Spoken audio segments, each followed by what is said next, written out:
Today. Last time we did this on the same day, same time, Hawaiian Standard Time, from 9 to 10-ish, 9:15-ish. We did a little bit of fish, lawn boy, talked about what scales to use, how to flow our fingers around it.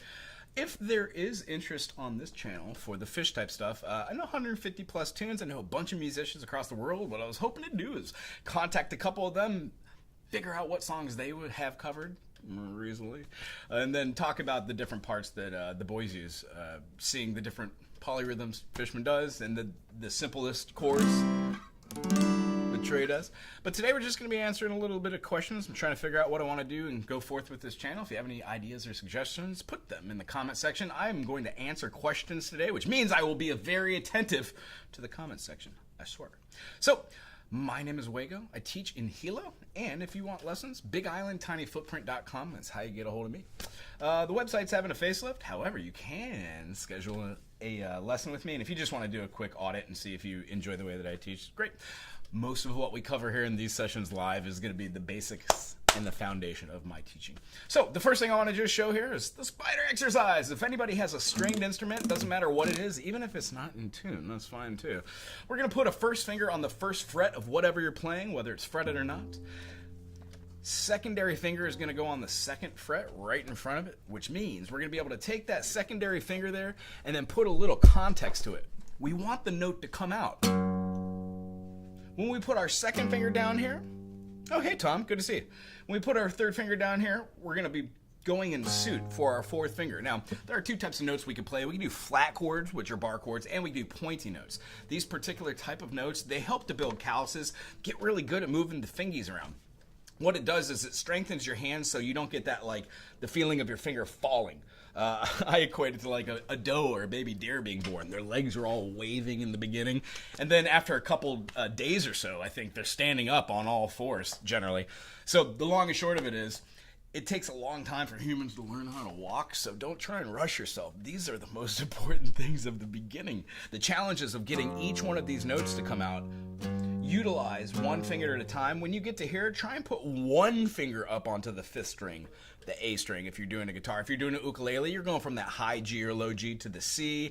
If you're doing any other type of instrument, it works also as finger scales would on a piano. What we're doing is we're just teching ourselves, our brain and our instrument and our body, to learn how to use it and just be comfortable with it. So today, what I want to do is just explain, if we have a couple different types of chords, a couple different types of ideas and rhythms, how to get it out of your head and out onto the instrument. So one of the best things that I like to talk about are those spider exercises. Let's do a couple. If not, I just got here. I just need to warm up my hand. As you know, if you followed the channel, I took a little doozy last year, and my fingers are just able to move around now, and it feels so nice. So this is what I do to get warmed up. Now, I don't always go this slow, but I'm going this slow because I want you to see each note has importance.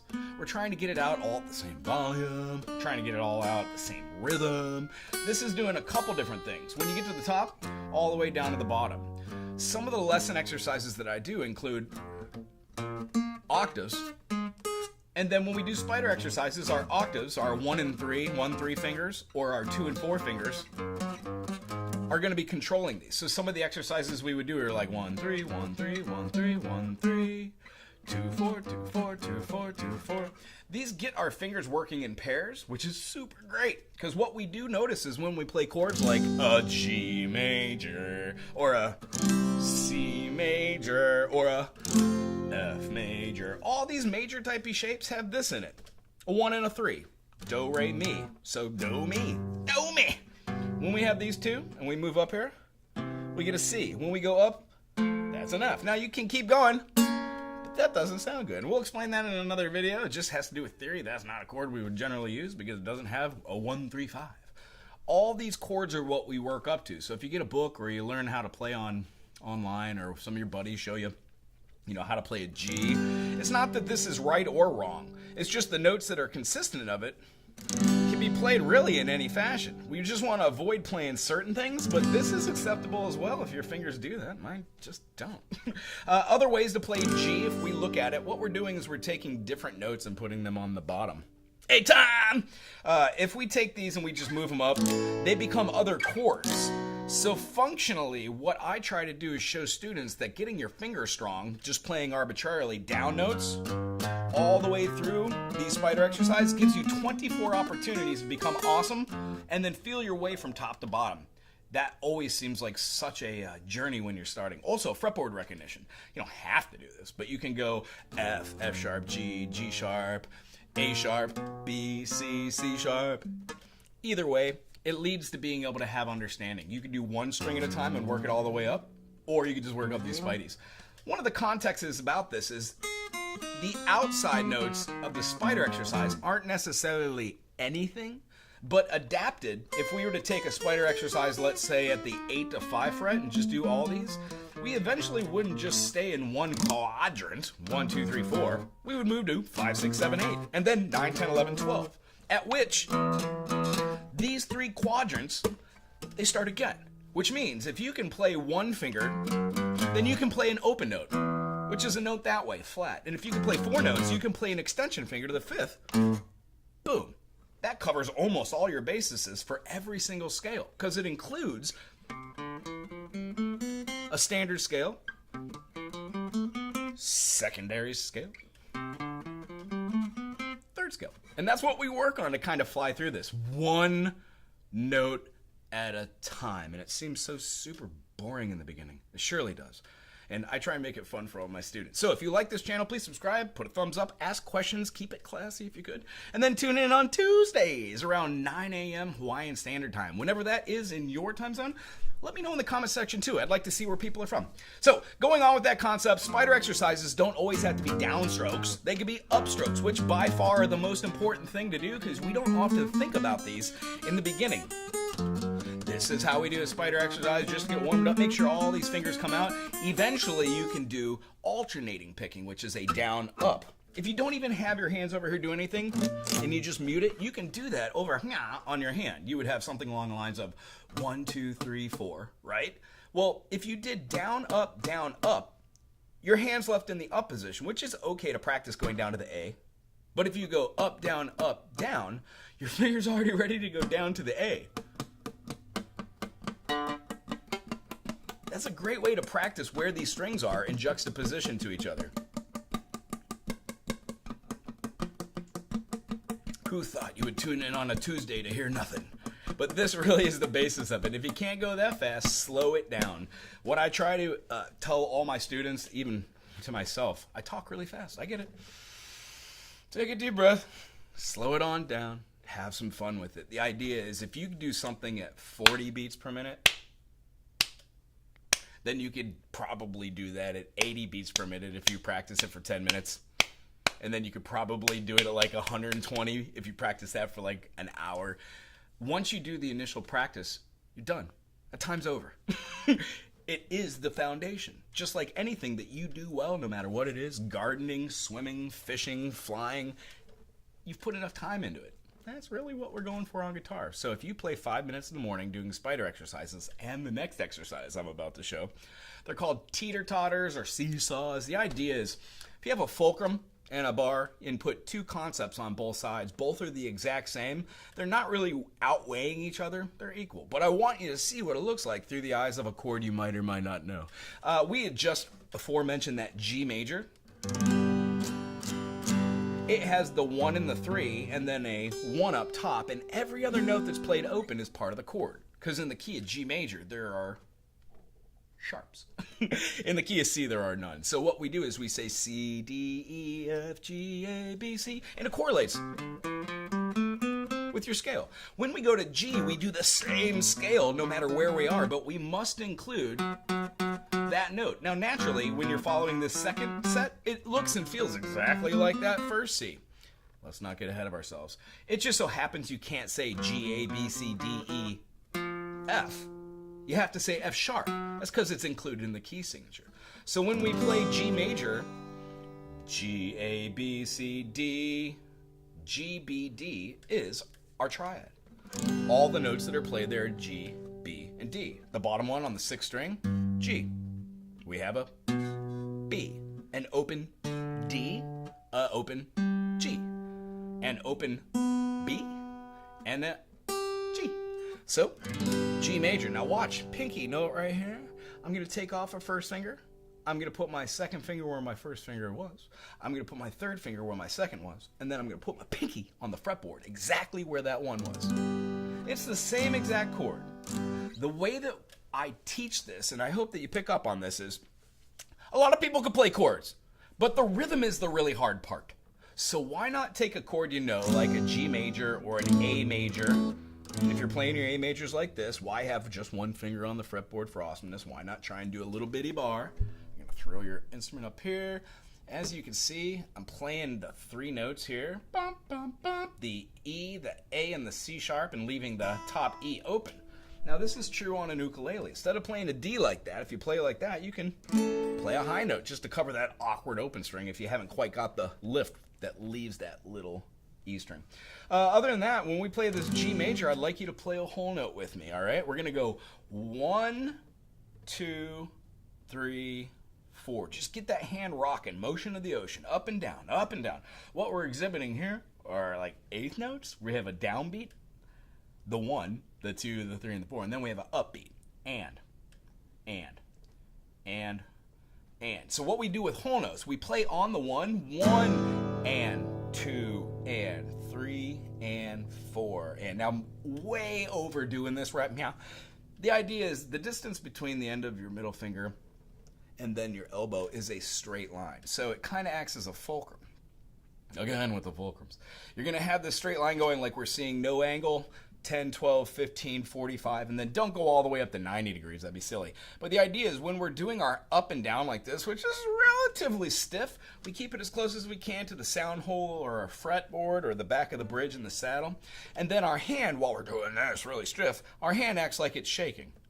That thusly gives us a pretty good rhythm to do these things like... Now, some people have different styles. This is just how I do it. In fact, when I start playing really fast, I start doing a figure 8 on here so I could get these like 16th notes over the top. So what I'd like us to do is see how all rhythm is based off of the whole note. We have subdivisions in it, but we're not going to be playing them. We rest. So here we go. Play the G major.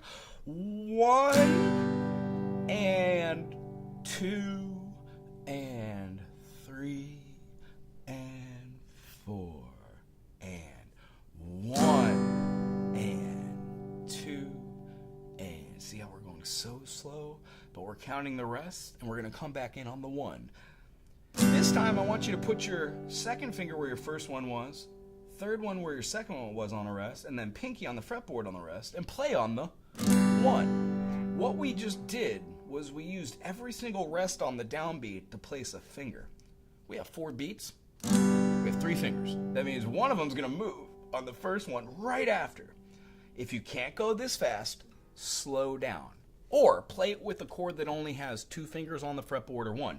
A major, great example. If we just went 1, switch, 2, and we're already there already. We just waited out till the 1 comes around. The reason why I teach this way, anybody can learn how to play chords. Getting rhythm is really where it's at. If you can play these slow, when we go faster and play half notes like 1 and 2 and 3 and 4 and 2 and 3, you're playing on the 1 and 3, right? What if we play on just the 1s? At this point, because you've done the time, put in the legwork to actually have your fingers play at whole notes, half notes, now quarters, when you go down up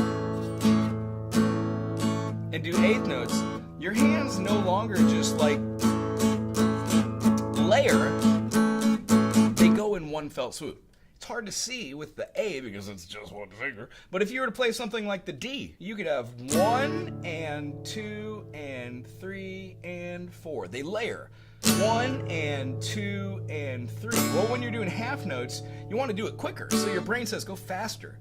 But it stops the layering process, and what it does is starts putting them in one fell swoop. If you can play one chord in 2 different ways, or dare I say 3 different ways, or 4 different ways, or 5, it becomes a staple in everything you will do on this instrument. Now this is just for guitar, but this works also for the ukulele, stuff like that. So what I would urge everybody to do is while you're doing the fun stuff like, carry on my wayward son, also try and do your scales. Do, re, mi, fa, sol, la, ti, do. Try and go through the idea of feeling out your fingers are going to need to make a little bit of action with this fretboard. It doesn't really even have to make sense. But if you know what a pentatonic scale is, A minor pentatonic quite literally uses notes that are all in this. It uses the 5/8 as a third, 1, 2, 3, minor third, and then it goes up to the 5 to 7. Well, that's a whole step. Goes up to the 5 to 7. That's a whole step betwixt the two. 5, 7, whole step. 5/8, minor third. 5/8, minor third. That being explained over the top of a pentatonic, if you play guitar and you've always been stuck on majors and minors and pentatonics, this is what you do to get outside that bubble. You play maybe the 2 top notes, the 2 opposite notes, 2 notes from both sides of the scale. And what happens? Melodies start to derive themselves out of it.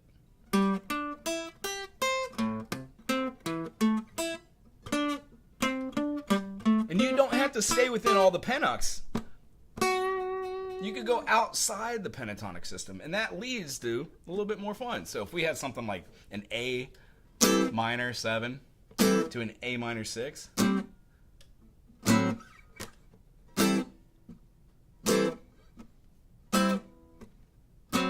if we just had that groove, you can have, which is just playing downward a pentatonic, or you could double nose.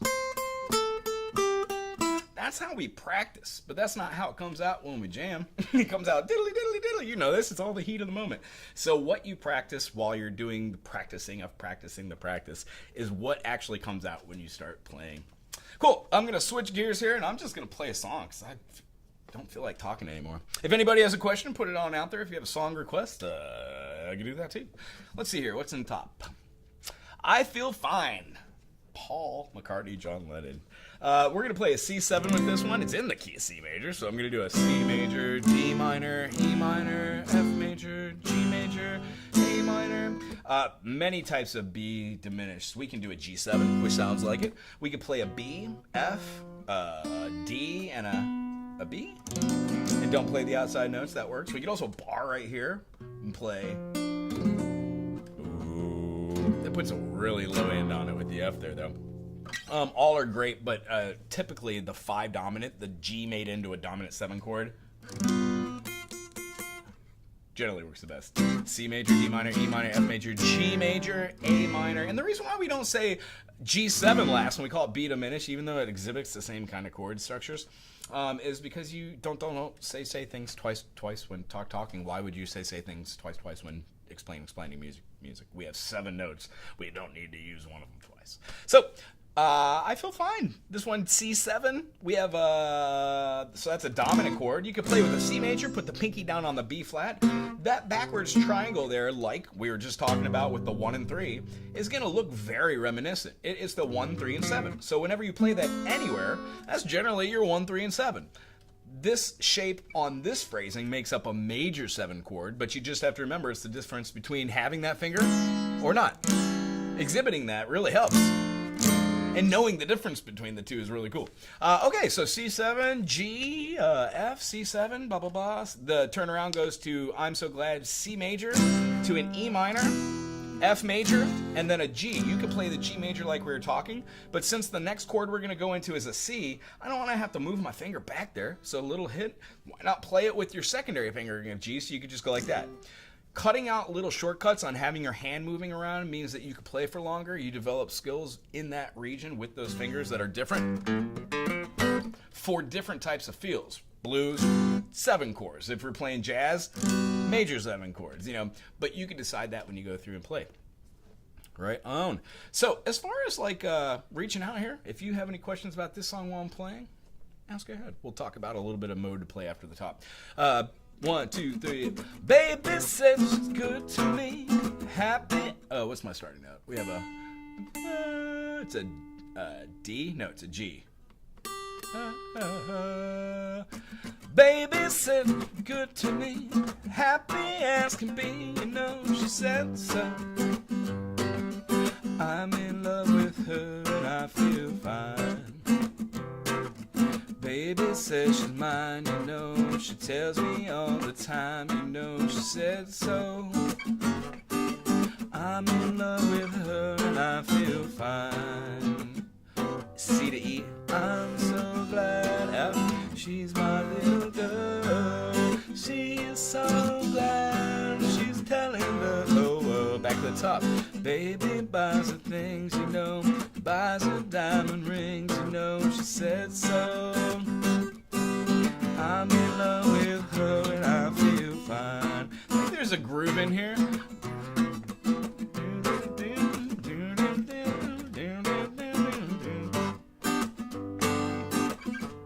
I don't think that's the groove at all. I think it goes to F.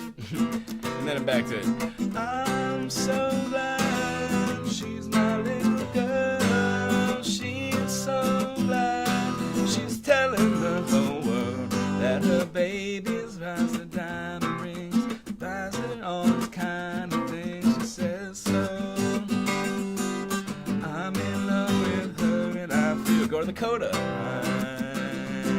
She's in love with me and I feel fine. One more time. She's in love with me and I feel fine. Maybe end on a 9 chord. Ow! The 9 chord.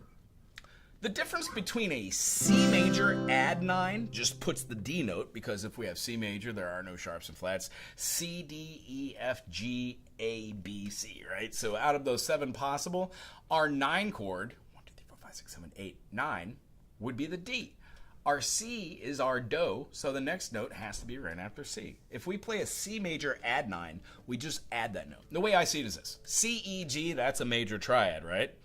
If we take that and we just put it fundamentally as 3 notes, we can add the 9 on top, absolutely. But when we add the foundation of having that flat 7, the dominant 7, it makes that super stack chord super awesome. That's how I remember it. So when we play like a C major and we put down a B flat, that's a C7. If we bar the whole thing with our pinky there, which is rather hard to do in the beginning, it gives us our C add 9, because none of this matters over here anymore. What I like to do is just play my backwards triangle exhibiting my 1, 3, and then flat 7, and then squish the rest of those notes. This is very funky, too. If you get this down in a groove, you can do your James Brown stuff like a half step. Very fun. And then modulate. So much fun. So one of the kind of things that people kind of ask when we're going through most music theory is, what's the difference between like playing a song that has all the chords in it, like I Feel Fine Here. Each one of these chords was hypothetically inside the key of C major. C major, D minor, E minor, F major, G major, A minor, B diminished, and then C again. The C7 is just a dominant chord. We took the 1 and made it a 1-7, which means we quite literally took not the natural 7, the B, but we flattened it a half step and took the minor 7th of a chromatic scale. If this is like news to you, here's how it works. 7 notes, diatonic. It means 2 chords inside of those 7 notes share a key signature. We know this, C major, A minor. They both deal. That's C Ionian. Well, if we start C Ionian and play 1, 2, flat 3, 4, 5, flat 6, flat 7, 1, we get our natural minor, which is contained inside of there. So A minor, C major, same thing. G, E, D, B. Circle fifths is great for that, and we will do one of these Tuesdays and talk about the circle fifths. What I encourage everybody to do is get out some crayons and construction paper, or paper and pencil, and have fun with it. Draw it a couple times. If you draw it over 20 times and you process it and put it through the eyes of whatever instrument you're doing or singing, or through a pitch pipe. Pitch pipe. Where's my pitch pipe? Anyhow, if you put it through a pitch pipe, you can do that as well. So when we're going through the process of singing here, I kind of played like the G major as the G7. So what I did was I just took that and made my chords like dominant 7s. F major could have had a F7. They're all kind of the same. They have like a leading tone feel to them. They feel like they're going somewhere. When songs have a modulation, like this song, I'm reading this from an ukulele book. I don't think this is in the key of C. I'm pretty sure it's in the key of D. Correct me in the comments of, babe. I couldn't find the notes when I started. They said she's good. Baby says she's good to me. I think it might be indifferent. Baby says she's good. Baby. Anybody know what key it's in? If you're on this channel right now and you're in the comments section, put it out there. Anywho, if you have a request and you want to know something, you want to stay with a little bit of the Beatles, why not? Rock and roll. Let's see here. Ooh, I Need Your Love, Babe, 8 days a week. This is a fun one, yeah. We're going to be playing this in the key of F major. F major has one flat. That flat is going to be a B flat. It's our major fourth. So we've got F major.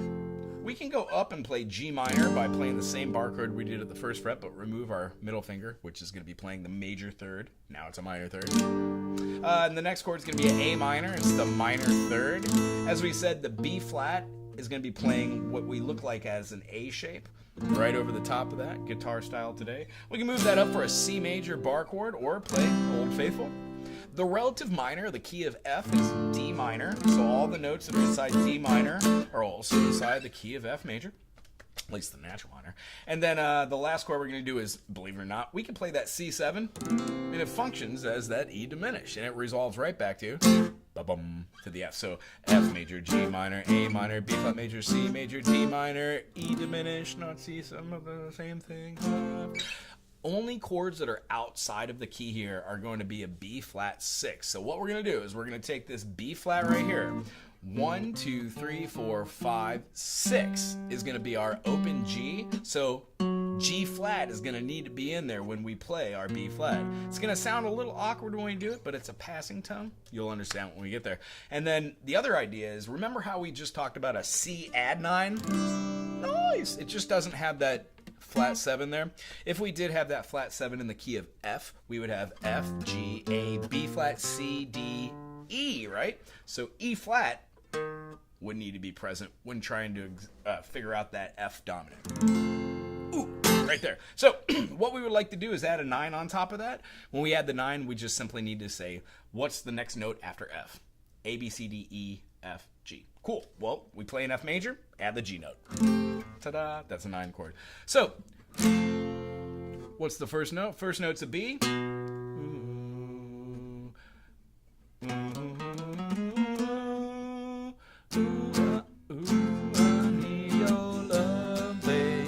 Guess you know it's true. Hope you need my love, babe, just like I need you. Hold me, love me, hold me, love me. I ain't got nothing but love, babe. 8 days a week, up to the top, love you every day, girl. I guess you know. One thing I can say, girl, love you all the time. D minor, hold me. B flat 6, love me.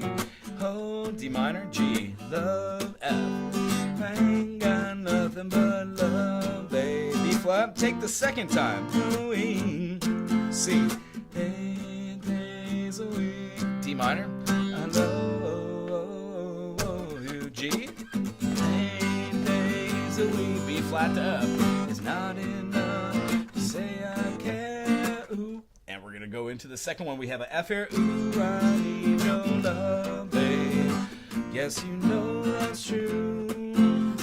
Hope you need my love, babe, just like I need you. No, hold me, love me, hold me, love me. Ain't got nothing but love, babe. 8 days a week. This one does repeat, but just for the time, we're gonna go through it. 8, B flat to F, B flat to F. On the F here, we're gonna play that F major and put the G up top.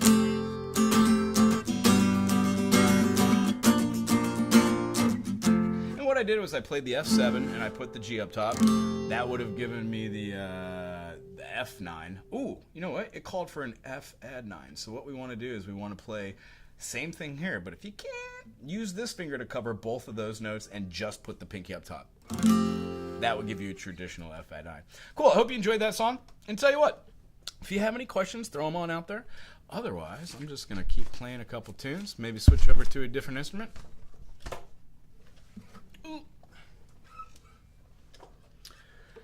And one of my hopes for this channel is to kind of get a little bit more direction. I've got a lot of people that ask questions on the comment sections of any video. So if you have a question of a video you're trying to learn how to play, awesome. If you need some concepts besides just these spider exercises, which get our fingers going, some of the ideas is to think of abstractly.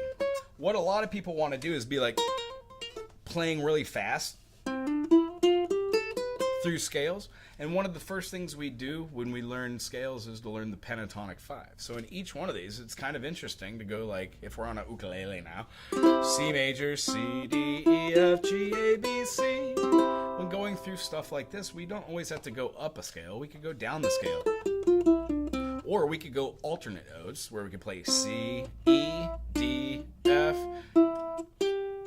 See where I'm going with this?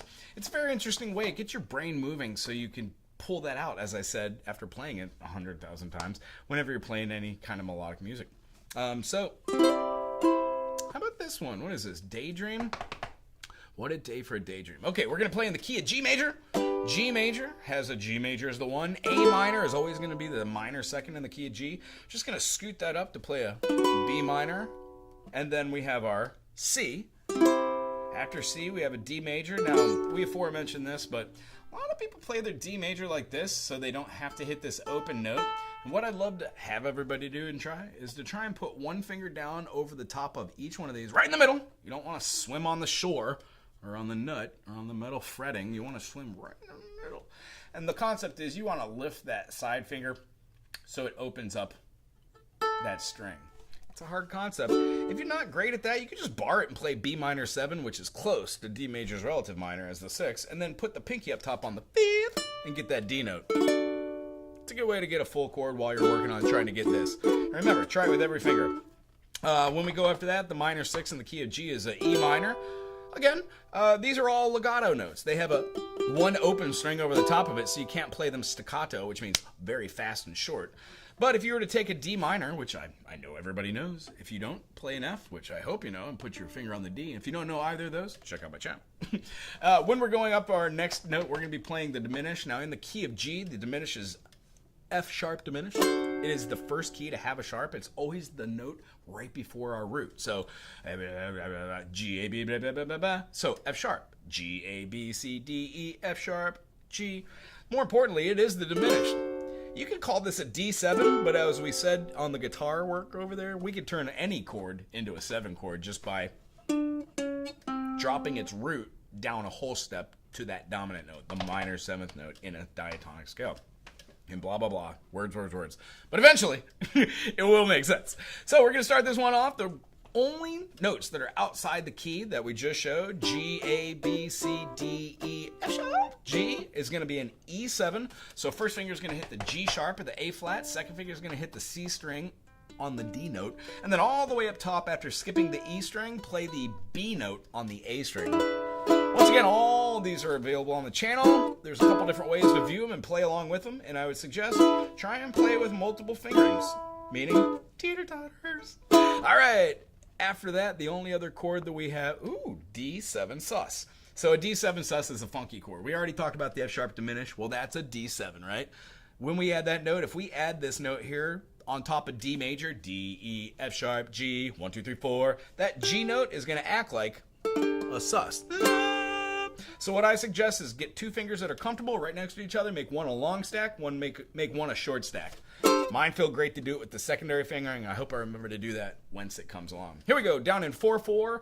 1, 2, 3, 4. G. What a day for a E7. Daydream. A minor. Just a day. D7 for a daydreaming boy. Back to the 1. I'm lost. E7 in a daydream. I remember the song. Dreaming about my bundle of joy. And even if A7 times not G, E7, C. There's another note in there. Hold on. Beautiful. Play a G major, walk it down to a... It doesn't even matter if you have that awkward G on a G flat. It's supposed to be there. And then down one to play here like an F9, and then play that E7. So what you'd be doing is walking it down at a C major. Whoop, whoop, whoop, whoop, whoop. And even if time ain't really by my side, it's one of those days for taking a walk outside. C again to A7. Day to take a walk in the sun. A minor. And fall on my face on D7 sus. Here's our stacked chord. Somebody's new fresh lawn.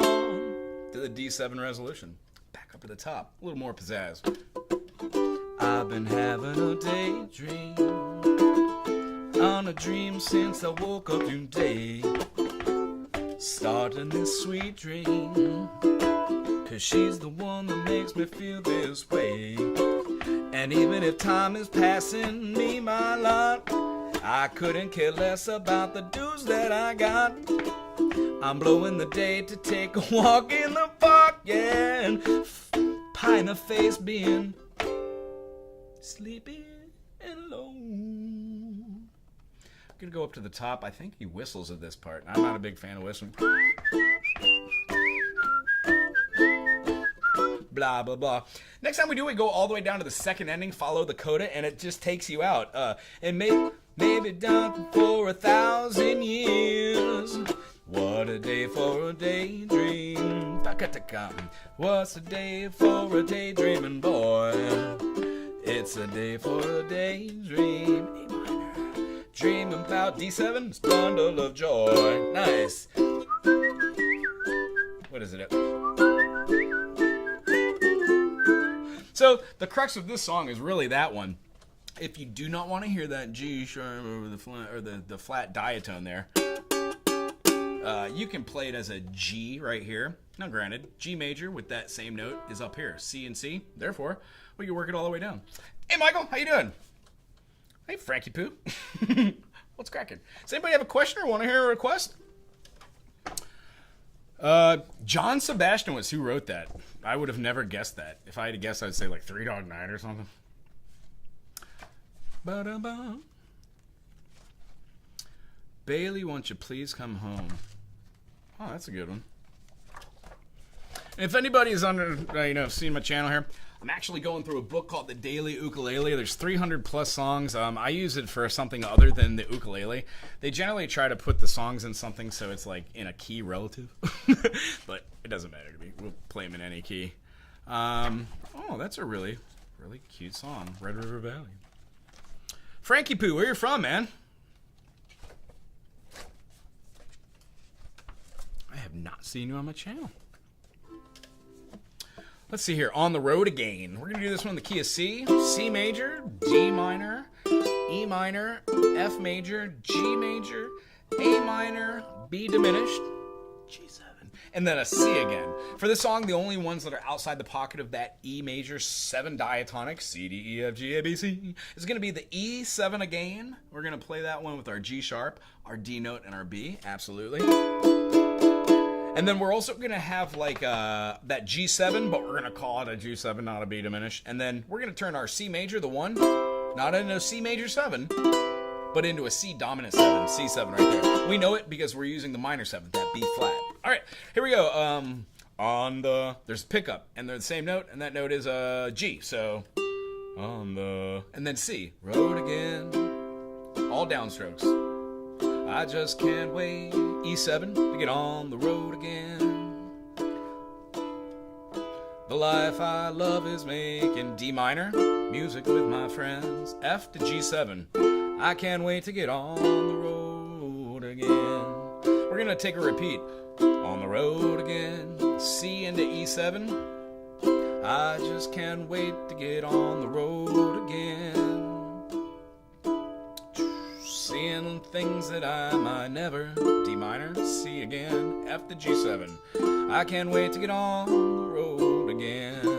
Quick tempo change, not really, but you're gonna feel it. Does a C7 which serves the purpose as an E diminish into an F. It's a lending tone. On the F again, like a band of gypsies, we go down the one highway. F4, we're best of friends, insisting that the world keep turning my way. And we're going to go to G7, our own diminished chord. Is on the road again, going places that I've never been. Aw, Willie, seeing things that I can never see again, and I can't wait to get on the road again. That's how we end it. It says Fine, F-I-N-E, and if you don't know, that just means the end. And I think this is a great place to stop unless anybody has any undying questions about anything. Does anybody play any weird instruments or weirder? Does anybody play the recorder? I've got a 5-year-old student that needs to play something, and I've never played the recorder, and I figured I could stay a couple lessons ahead of them. So why not? Other than that, I just picked up a clarinet. I'm learning that for the first time. If anybody's a clarinet player, put that out there. I'd love to have a clarinet buddy. And once again, we're here on Tuesdays, 9 to 10, to answer music questions, play a couple songs, might play some originals, and just really be a part of a community. Thanks for stopping in here, and if you are interested in lessons, if you're in Hawaii face-to-face, Big Island, or if you want to just hit the newly renovated website, BigIslandTinyFootprint.com. Thanks so much. Aloha, my friends.